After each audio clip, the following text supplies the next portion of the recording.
Дали знаете што е одговорноста на црквата?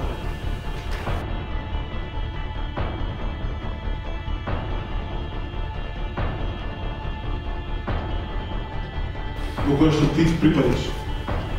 Одговорноста на црквата е да ги види нештата кои што се на небото, за да може да ги донесе доле на земјата.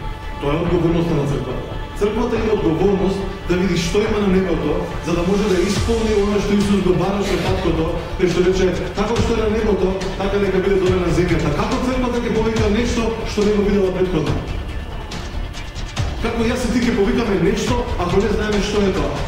Одговорноста на црквата е да ги види нештата кои што се на небото и за да има поседува верата, да може да ги повика и да поседува одговорноста, да може да биде послушна во тоа што Бог го дал на црквата.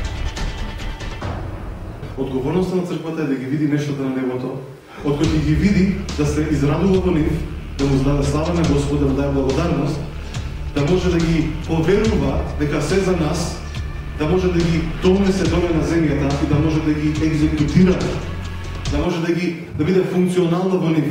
Само тогаш земјата ќе биде сменета не заради тебе и мене, него заради небото. Затоа што сме ги виделе ветувањата. Така да јас и ти ја имаме опцијата и можноста да очејуваме. Да бидеш одговорен, можеш да бидеш свесен за тоа што го поседуваш. Ако ти не си свесен за твојот посел, тогаш ти нема да бидеш оспособен да бидеш одговорен за твојот посел.